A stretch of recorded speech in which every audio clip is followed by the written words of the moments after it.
Queremos bendizer o nome do Senhor, porque em todas as coisas Ele tem sido fiel para cada um de nós. Amém?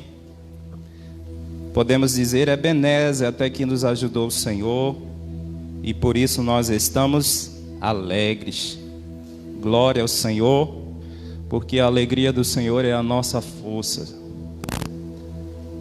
Quero compartilhar nessa noite uma palavra ao nosso coração. Para tanto, eu queria convidar você a estar, por favor, abrindo comigo a sua Bíblia no livro de 2 Samuel, capítulo de número 6. 2 Samuel, capítulo de número 6.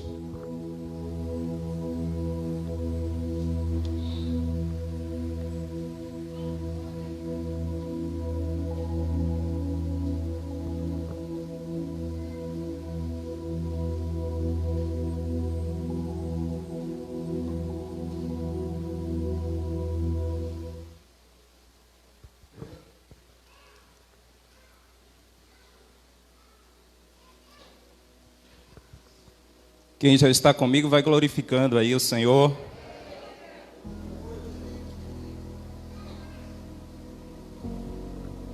Aleluia. 2 Samuel capítulo 6.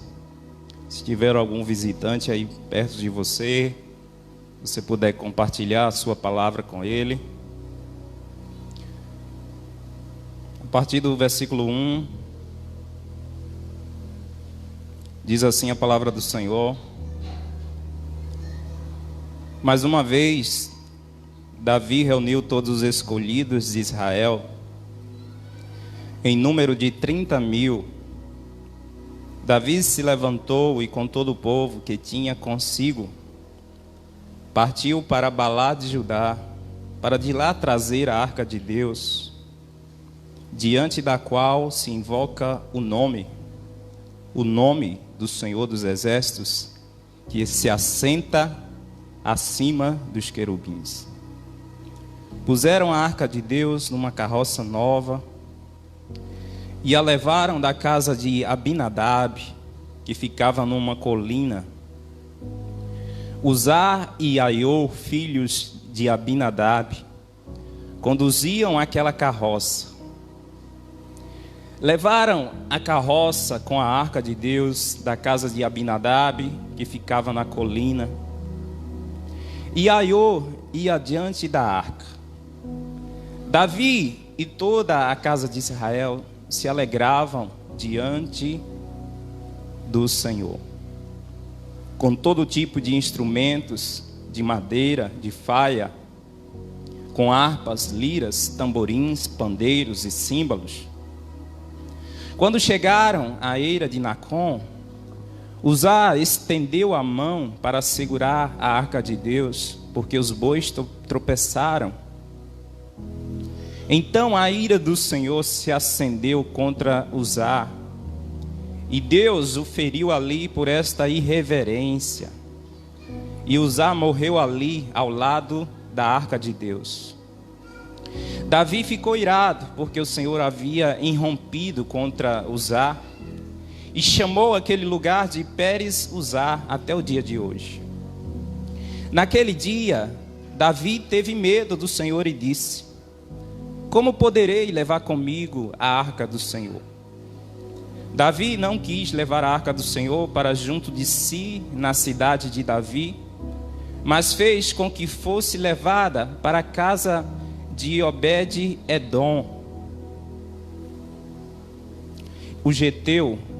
Assim a arca do Senhor ficou na casa de Obed-edom, o geteu, durante 3 meses.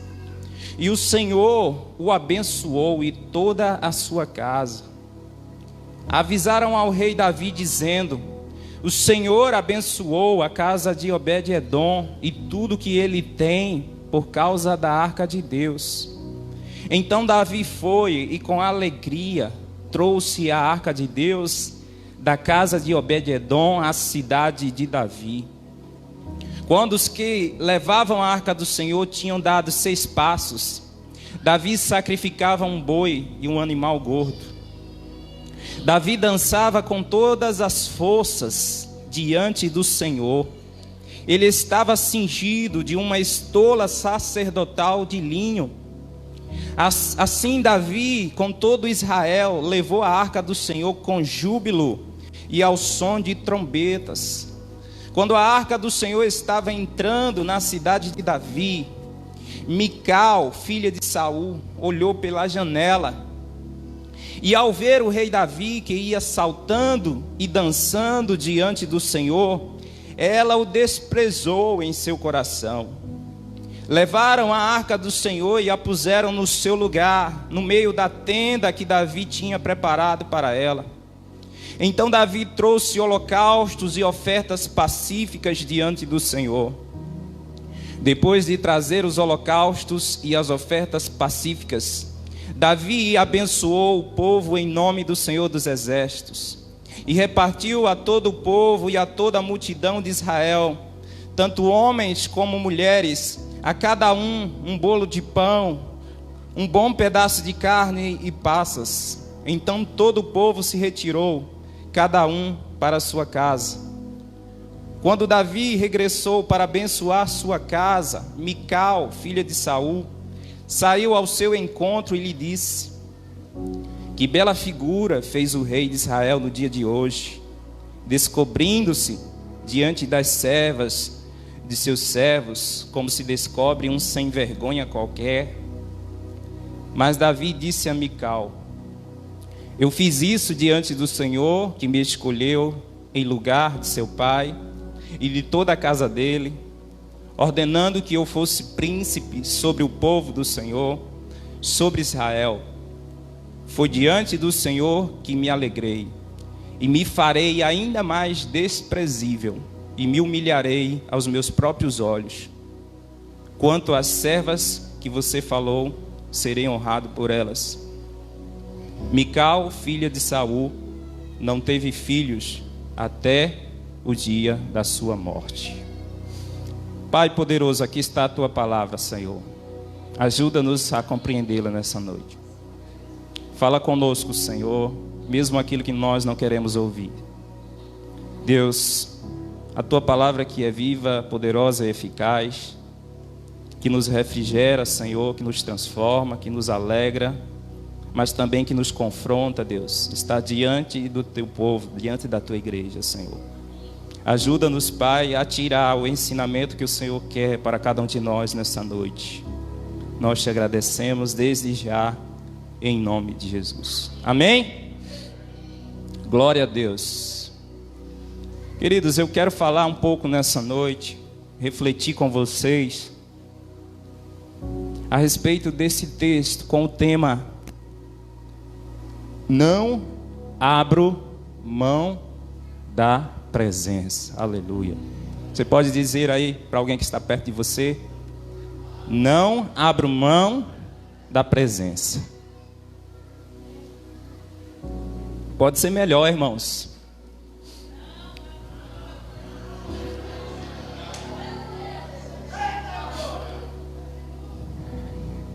Queridos, estamos diante de um texto que fala o desejo do rei Davi de trazer a arca do Senhor de volta à cidade de Jerusalém.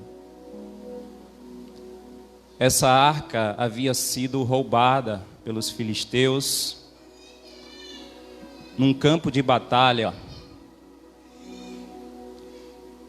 E o que vem a ser a Arca da Aliança? Quantos viram o cartaz do culto nessa noite? Pronto. É aquilo que está no cartaz. A Arca da Aliança é um baú retangular feito de madeira de acácia, revestido por dentro e por fora de ouro.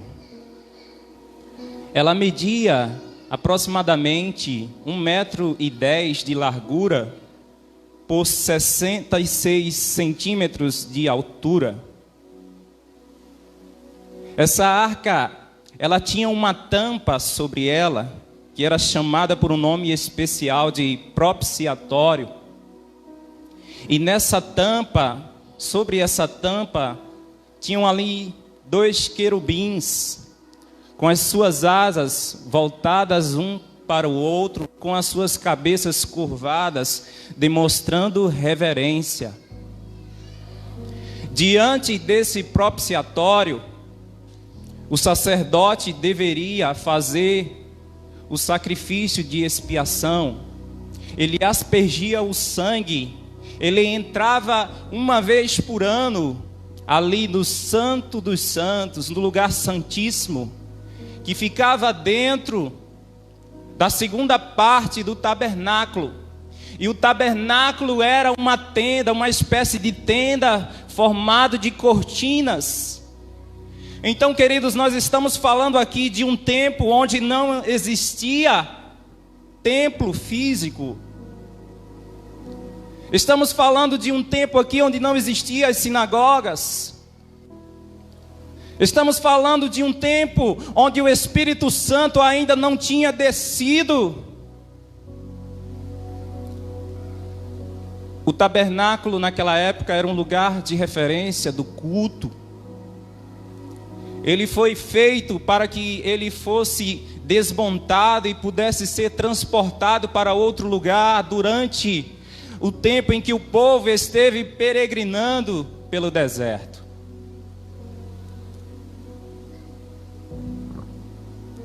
Interessante que essa arca ela foi construída, a Bíblia diz, por um artesão chamado Bezalel, um homem que o Espírito de Deus encheu de sabedoria para que pudesse construir aquilo que Moisés recebia como revelação de Deus, aquilo que Moisés visualizava no reino dos céus. Moisés guardava, passava as instruções para aquele homem que, cheio de sabedoria, fazia aquilo da forma que o Senhor assim desejava. Então essa arca, ela era um símbolo muito importante para o povo de Deus. Essa arca, ela era algo muito especial para a nação de Israel. Ela era guardada em uma ala especial, onde somente o sacerdote tinha acesso. Essa arca era colocado na tenda ou no lugar sagrado, dedicado somente a Deus. E essa arca simbolizava, não somente simbolizava a presença de Deus no meio do povo, mas nós vamos ver aqui que de fato a presença de Deus se manifestava de forma especial no lugar onde essa arca era colocada. Por isso ela não deveria ser tratada de forma leviana.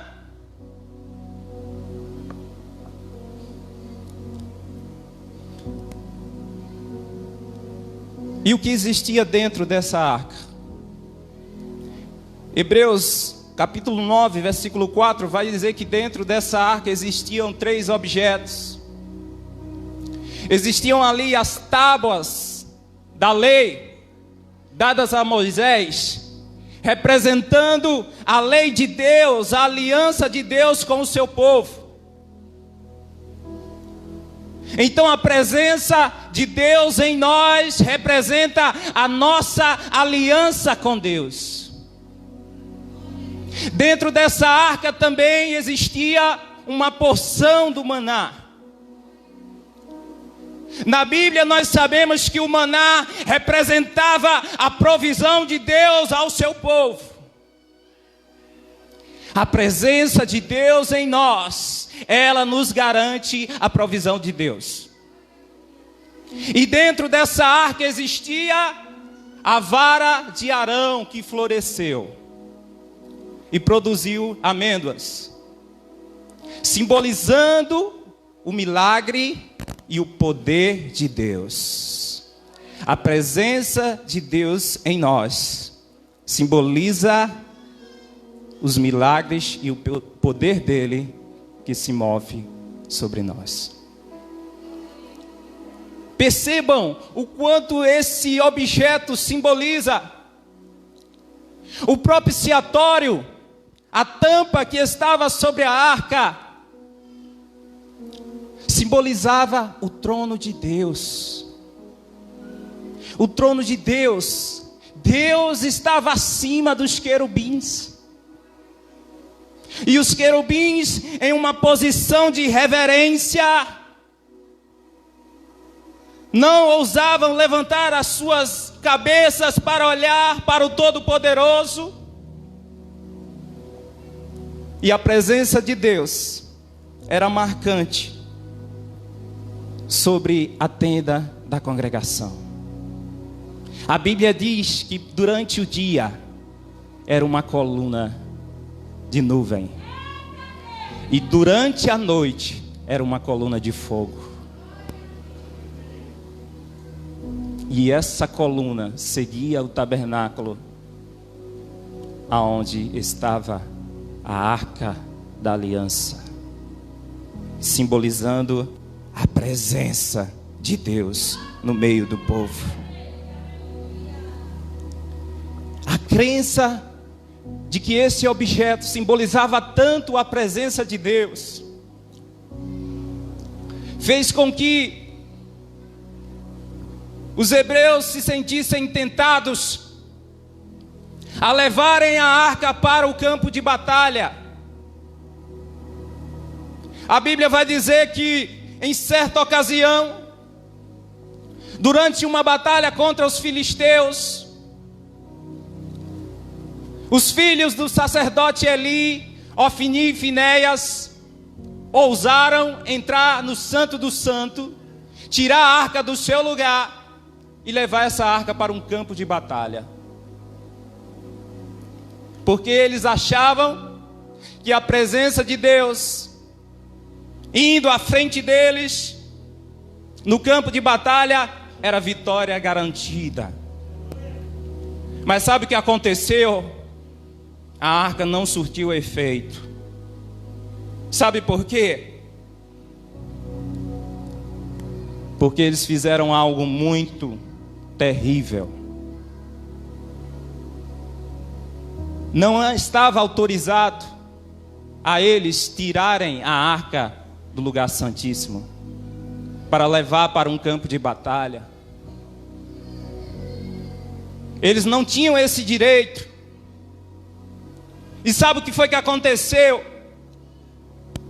Não apenas a arca foi roubada pelos filisteus no campo de batalha, mas aqueles 2 homens foram mortos pela sua desobediência. O sacerdote Eli tomou conhecimento da morte dos seus filhos, caiu para trás e morreu também.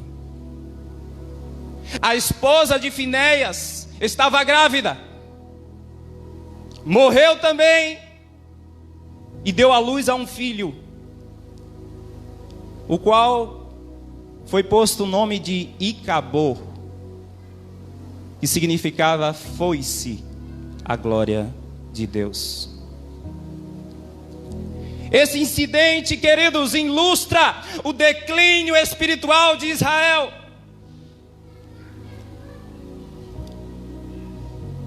Nós já aprendemos uma lição aqui, por essa história, que não se usufrui da presença de Deus de qualquer forma.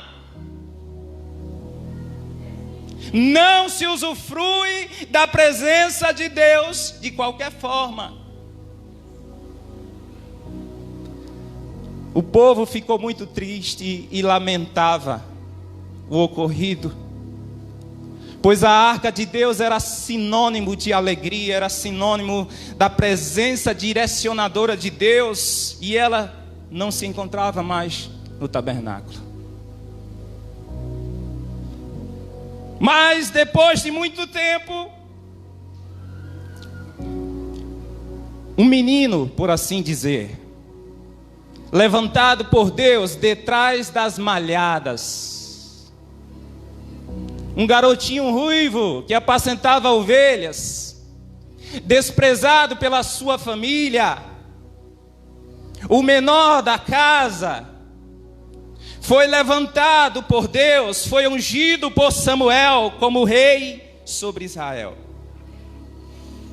E aquele menino, ele tinha muita sede da presença de Deus, aleluia. E aquele menino, ele decide trazer a arca de Deus de volta para o seu lugar.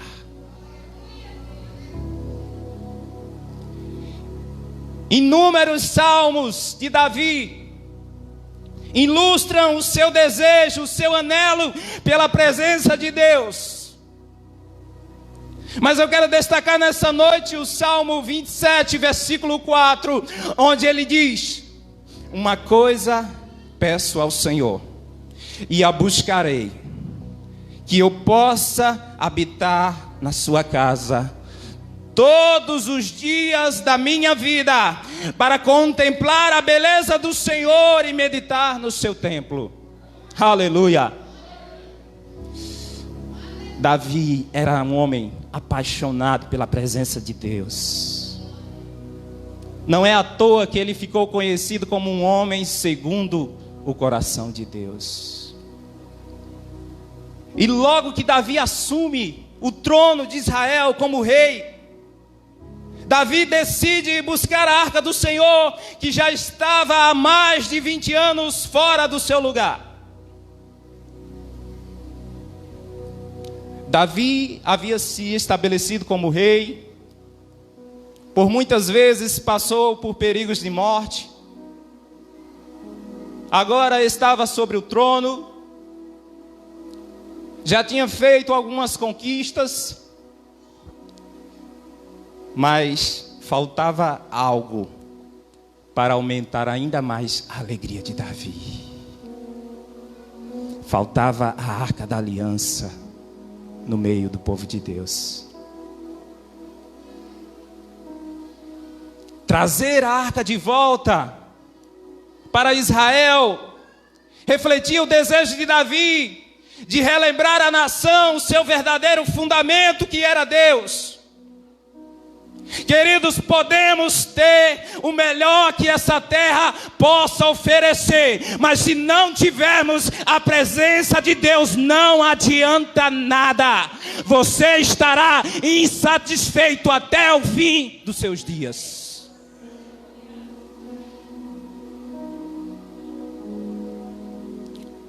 E esse desejo realizado, certamente completaria o desejo de Davi. Davi, ele queria a arca do Senhor perto dele. A presença do Senhor lhe traria segurança, lhe traria alegria no seu reinado. E nesse texto, nós vemos que Davi, ele reúne uma comitiva, ele reúne os líderes da nação de Israel, em número de 30.000. Olha a comitiva que Davi reuniu para ir buscar a arca de Deus, que estava em Baalá de Judá. Mas a Bíblia diz que Davi, ele infelizmente copiou a forma como os filisteus haviam expulsado a arca do seu território.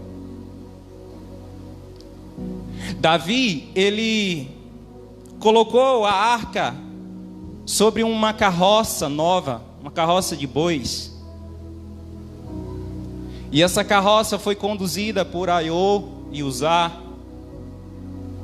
E a Bíblia vai dizer que essa arca, ela começa a ser transportada e ela é acompanhada por celebrações. Tínhamos ali instrumentos de madeira de faia, harpas, liras, tamborins, pandeiros, símbolos. Mas no meio de tudo isso, algo catastrófico aconteceu. A Bíblia vai dizer que os bois tropeçaram.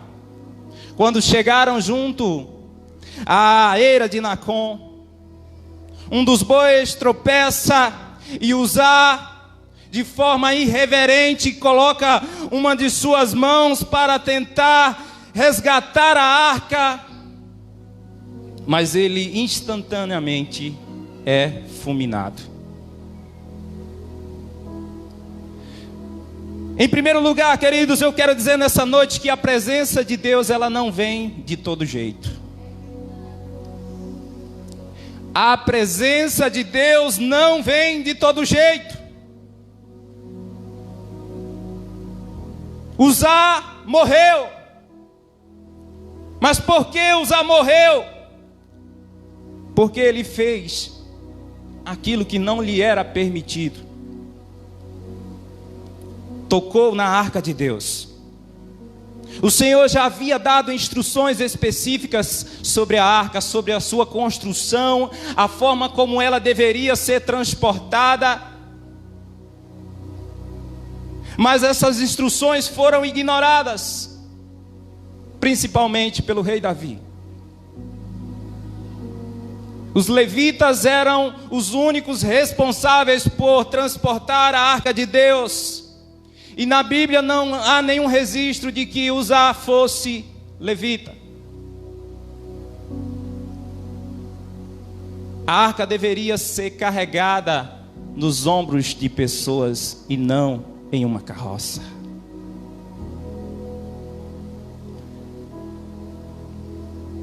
Uzá, embora tivesse um bom desejo, uma boa intenção ao tentar resgatar a arca, sobretudo, ele teve que enfrentar as consequências, porque a sua atitude era um ato de desobediência.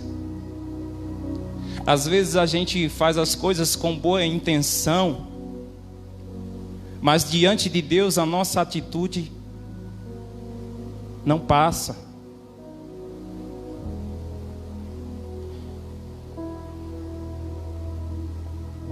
Davi tinha consultado os oficiais do povo, mas não tinha consultado o principal, Deus.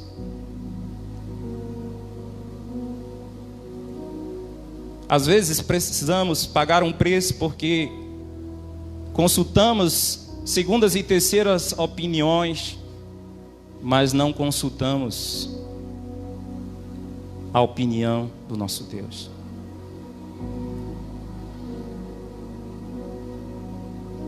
Queridos, não vamos trazer a glória de Deus até nós com oba-oba, com festança, com dança, com alegria. Mas vamos trazer a glória de Deus com lágrimas, com arrependimento e com clamor. A presença de Deus custa obediência. Davi fica profundamente desapontado com o ocorrido. Uma pessoa havia morrido na missão, mas Davi percebeu o caráter sagrado daquele ato. Ele percebeu o quanto a arca de Deus era sagrada e o quanto era importante observar os princípios de Deus. Naquele dia Davi teve medo do Senhor e disse: como poderei levar comigo a arca do Senhor? A Bíblia vai dizer que havia um homem chamado Obed-edom, que morava na beira da estrada para Jerusalém. Davi decide deixar a arca de Deus na casa daquele homem, informando que ela estaria ali provisoriamente. Obed-edom concorda em receber a arca de Deus, mesmo sabendo que a sua família poderia estar em risco, pelo que já havia acontecido, por onde a arca de Deus havia passado. Mas ele também sabia que a arca de Deus era sinônimo de vitória, e ele não perdeu a oportunidade de abrir as portas da sua casa para receber a arca de Deus. O rei e a sua comitiva voltam para Jerusalém, desapontados, cabisbaixos, pois não haviam tido sucesso na sua primeira tentativa de levar a arca de Deus de volta.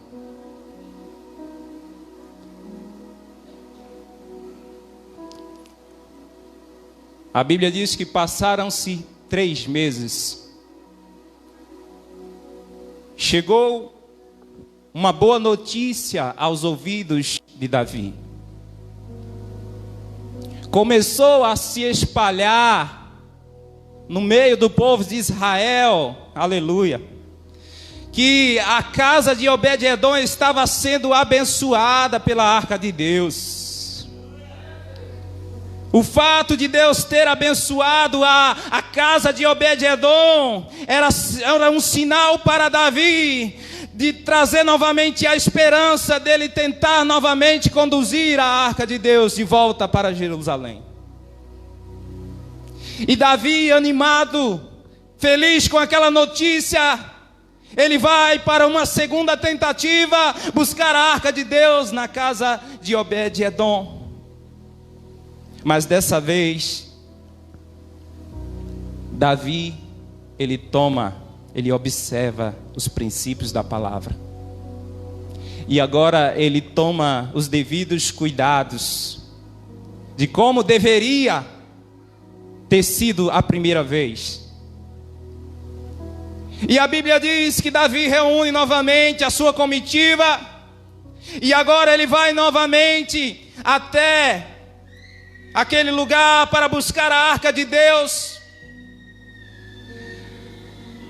Ele percebe que a arca de Deus deveria ser conduzida agora pelos levitas, nos ombros dos levitas. A presença de Deus deveria ser conduzida por pessoas e não por coisas.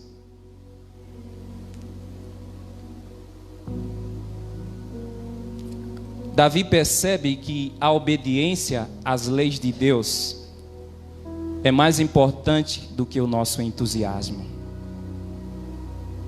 Às vezes a gente está entusiasmado, empolgado, e quer fazer as coisas de todo jeito, e não observa os princípios de Deus. Queridos, para trazer a presença de Deus, precisamos fazer as coisas do jeito de Deus. Davi dessa vez toma os cuidados,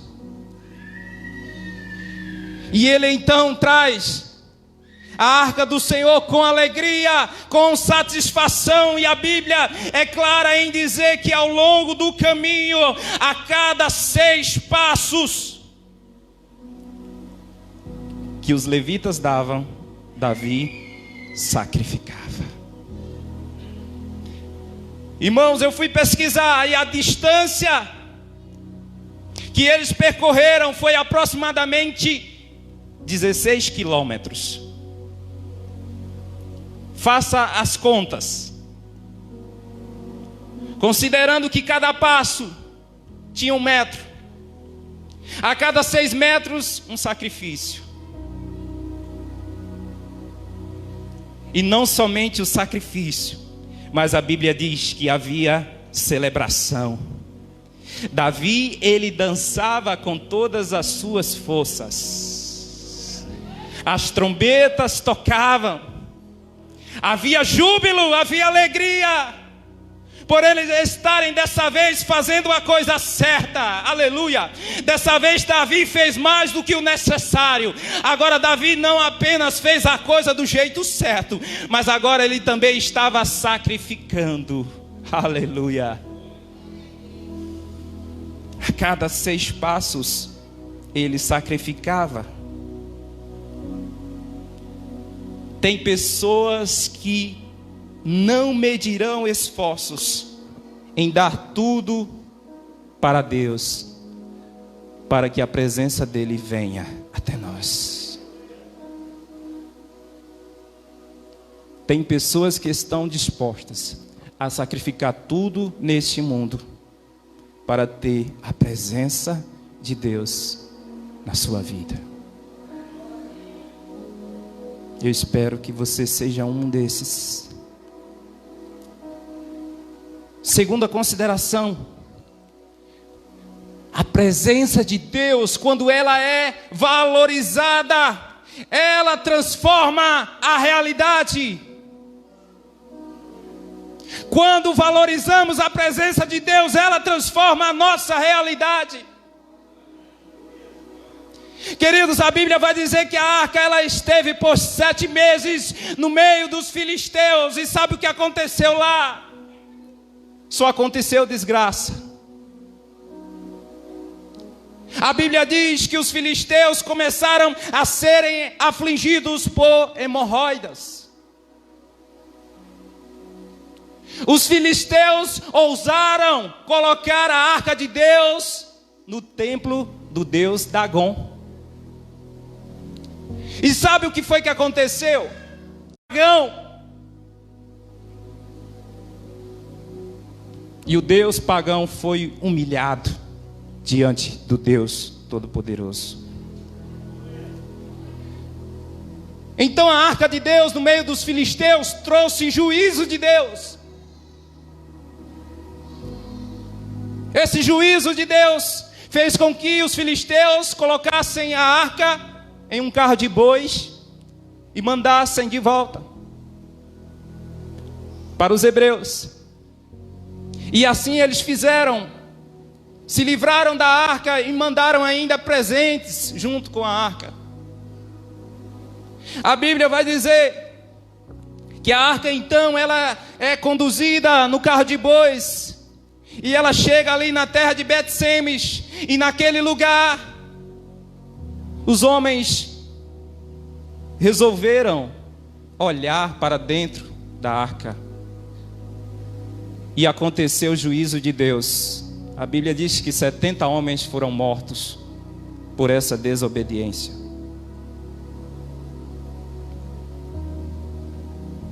Em seguida, vieram os homens de Kiriat Jeraim ou Balá de Judá e levam a arca de Deus para a casa de Abinadab.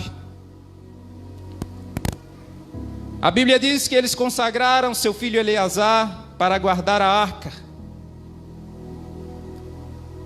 Interessante que a arca de Deus esteve por 20 anos na casa de Abinadab.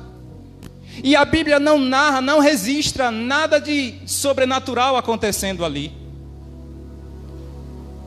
A Bíblia não destaca nada. Provavelmente Abinadab apenas tolerava a presença da arca de Deus ali. Apenas tolerava.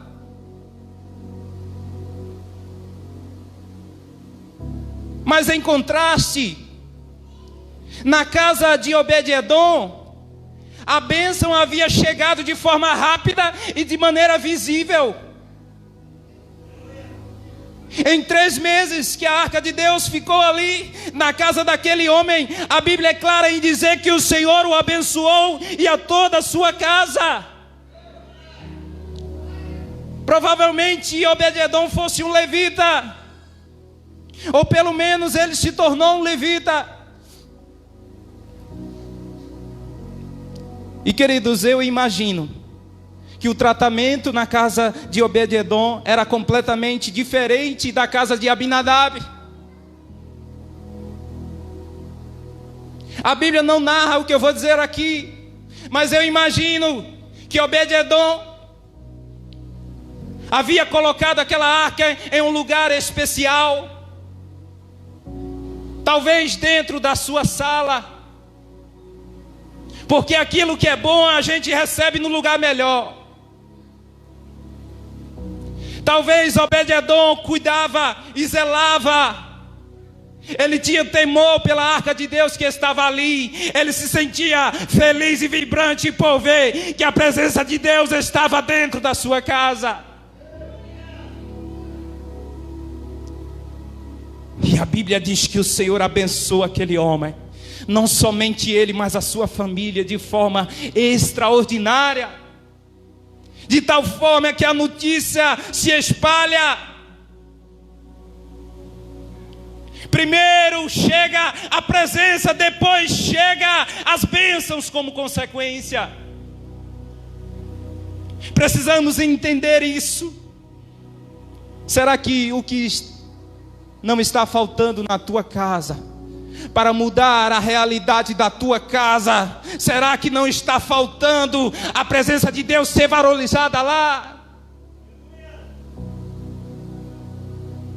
Entendemos que a presença de Deus, quando ela é valorizada, ela atrai o bem de Deus. No entanto, quando ela é negligenciada, ela atrai juízo.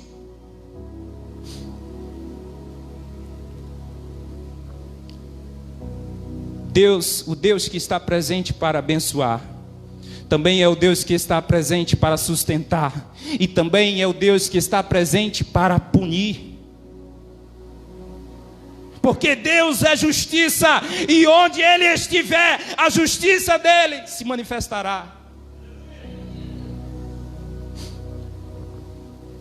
Não foi a arca que abençoou Obed-edom, foi a presença de Deus na casa de Obed-edom que abençoou ele e a sua casa.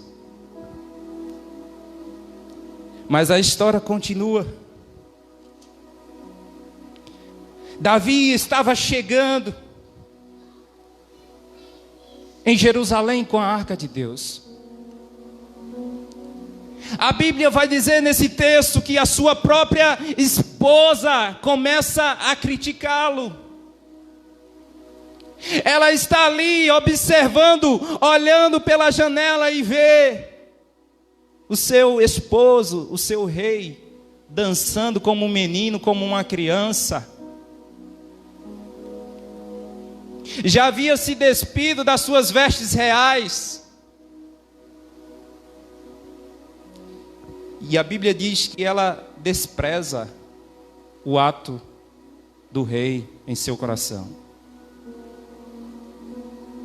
Davi dançava com todas as suas forças diante do Senhor. Ele estava cingido de uma estola sacerdotal de linho.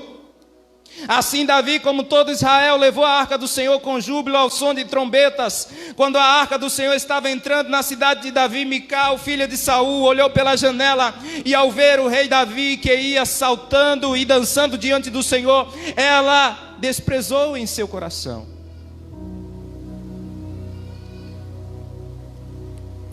E no versículo 20, Davi ainda é chamado como alguém que se despia, como qualquer sem vergonha, pelo fato de não estar trajando as suas vestes reais e estar trajando uma estola sacerdotal. Irmãos, nem todos entenderão a nossa alegria e a nossa motivação de servir a Deus. Sempre existirão os críticos. De onde você menos espera. Quem te vê feliz hoje com a presença de Deus não sabe os sacrifícios que você fez ao longo do caminho.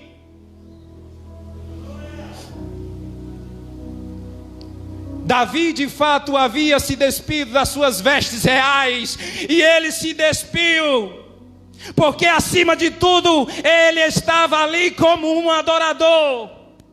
Ele estava ali mostrando o seu caráter humilde e provando porque ele era um homem segundo o coração de Deus. É sempre assim. Aqueles que decidem buscar a presença de Deus na sua intensidade são criticados. Foi assim com Ana. Foi chamada de bêbada. Foi assim com os discípulos ali em Atos. Foram julgados como embriagados. Mas deixa eu te dizer uma coisa nessa noite. Se nós quisermos ser instrumentos para a glória de Deus, precisamos parar de nos importar com o que pensam a nosso respeito, seja quem for. Precisamos parar, queridos, de nos importar o que pensam ao nosso respeito. As críticas a respeito do nosso jeito de adorar ao Senhor. Louva a Deus, porque ontem nós estávamos ali em um momento de oração, em um lugar tão especial. E eu disse para as pessoas que estavam lá: olha, o que eu acho tremendo aqui é porque aqui não tem luz, ninguém precisa ficar olhando para a cara do outro, ninguém precisa ficar pedindo para falar mais baixo, para orar mais baixo. Aqui é tudo natural, a tua voz é natural, o som é natural. Aqui é só Deus que está te enxergando por dentro e por fora. Às vezes somos taxados. Queridos, Davi era rei. Davi era para estar sentado no trono. Davi não era nem para ter ido lá. Ele tinha autoridade suficiente para mandar alguém fazer isso por ele. Mas Davi era adorador. Davi era um homem segundo o coração de Deus.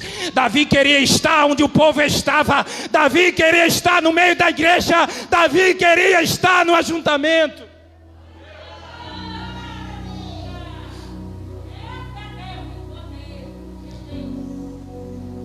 Às vezes acham que porque você é uma autoridade,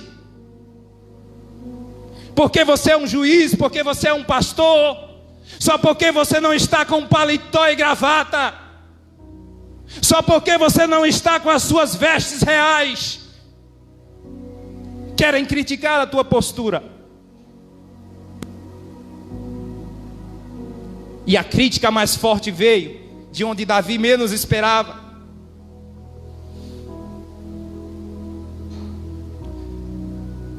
Queridos, vaso de Deus. Quantos vasos de Deus temos aqui? Pois deixa eu te dizer uma coisa: vaso de Deus não tem reputação. Vaso de Deus não tem reputação. Aleluia. Glória a Deus porque o Senhor nos fez do barro. Glória a Deus porque o Senhor nos fez de um material frágil. Porque vaso foi feito para carregar a glória. Aleluia. Vaso foi feito para carregar a glória de Deus. O recipiente é frágil, mas o que está dentro é poderoso. Aleluia. Por isso não nos gloriamos, para que a excelência do poder estar em Deus e não em nós. Davi era vaso de Deus. Davi não estava nem aí se ele era rei. Davi não estava nem aí se ele não estava trajando as vestes reais. Davi não estava nem aí se estavam criticando ele por estar dançando com todas as suas forças diante do Senhor. Davi sabia quem ele era diante de Deus. Davi sabia da sua identidade. Ei, meu irmão, para de se importar com quem está falando do teu jeito. Para de se importar com quem está criticando a tua adoração. Geralmente quem faz isso ou porque não quer nada com a presença.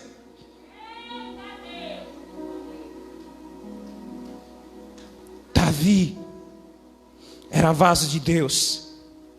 E sabe qual foi a resposta que Davi disse para aquela mulher? Ei, mulher, eu me farei ainda mais desprezível e me humilharei aos meus próprios olhos. Aleluia.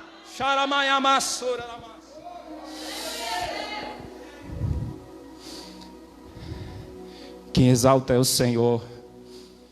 Quanto mais a gente se humilha, mais Ele exalta.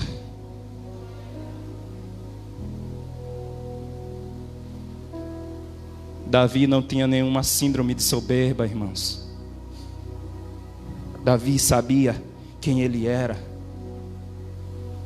Quem conhece quem você era é o seu Deus. A tua esposa pode não conhecer você, mas o seu Deus conhece. Ele sabe se a forma que você adora é de fato a descrição da sua essência e da sua verdade diante dele. Se você está adorando a Deus em sinceridade, se você está buscando a presença de Deus em sinceridade, se é a sua forma de fazer isso, não te preocupa. Que possamos ser vasos de Deus, dispostos a carregar a sua glória e não estar nem aí para as críticas.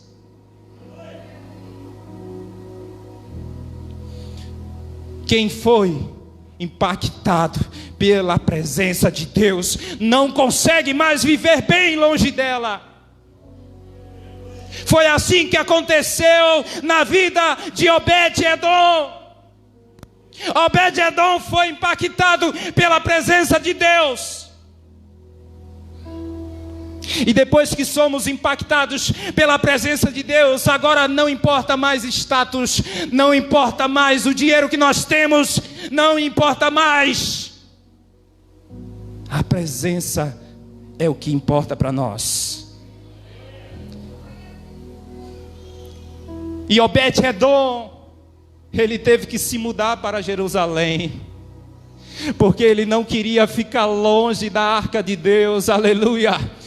Obed-Edom reúne a sua família, reúne a sua esposa e diz: mulher, agora nós vamos para perto, para junto da arca de Deus. Essa presença mudou a minha história e eu não posso viver longe dela.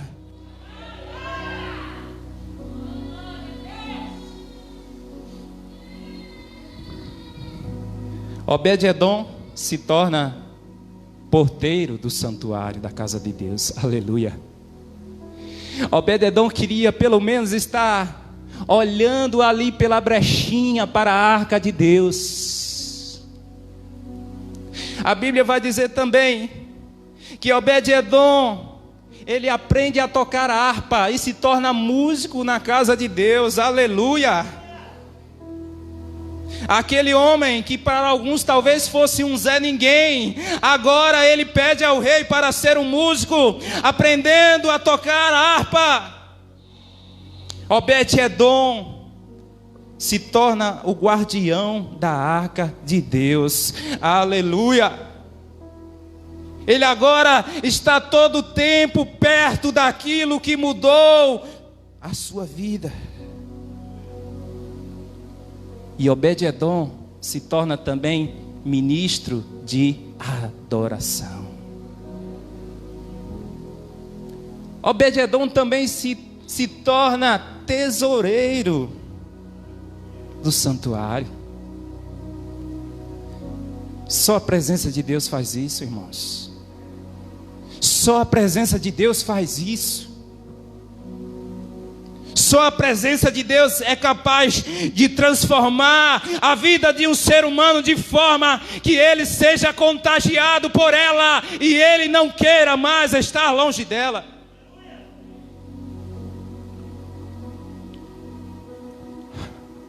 Seus filhos foram criados no temor do Senhor. Obed-Edom teve muitos filhos.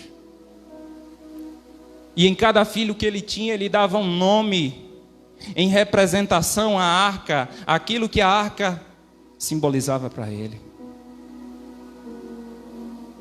Sua descendência serviu ao Senhor, fazendo parte dos cantores diante da arca da aliança. Eu concluo essa mensagem dizendo que hoje não existe uma arca física de madeira. Hoje não existe um propiciatório Porque Jesus, ele se fez sumo sacerdote e se fez sacrifício perfeito em favor de todos nós. Hebreus 9 vai dizer: quando porém Cristo veio como sumo sacerdote dos bens já realizados, mediante o maior e mais perfeito tabernáculo, não feito por mãos humanas, quer dizer, não desta criação, a não ser pelo sangue de bodes e de bezerros, mas pelo seu próprio sangue, ele entrou no santuário, uma vez por todas, e obteve uma eterna redenção. Jesus se fez sacrifício por nós, ele se ofereceu e o véu do templo se rasgou. Não precisamos mais ir até um sacerdote físico, e hoje nós nos tornamos a arca da presença de Deus. A presença de Deus está em nós, essa presença poderosa está dentro de nós. Somos portadores da presença de Deus por meio do seu Espírito. Não sabeis vós que sois templos de Deus e que o Espírito de Deus habita em vós?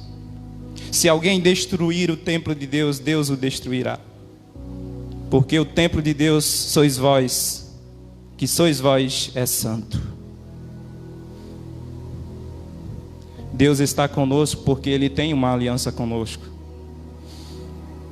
Se Deus está conosco, Ele é a nossa provisão. Se Deus está conosco, Ele é o Todo-Poderoso, que é capaz de realizar os milagres que Ele quiser fazer. A presença de Deus em nós custará a nossa obediência, a nossa submissão. Mas certamente a presença de Deus, ela atrairá o bem de Deus para nós. Então, se você estiver disposto a oferecer os seus ombros, se você estiver disposto, assim como o levita, a oferecer os seus ombros para carregar a presença de Deus, eu posso te garantir que você pode ter a certeza de que tudo valerá a pena para ter a presença de Deus.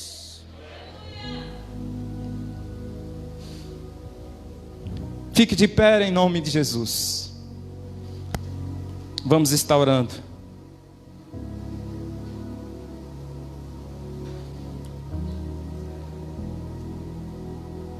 Aleluia, Senhor. Tua presença, Deus, é tudo que precisamos, Pai.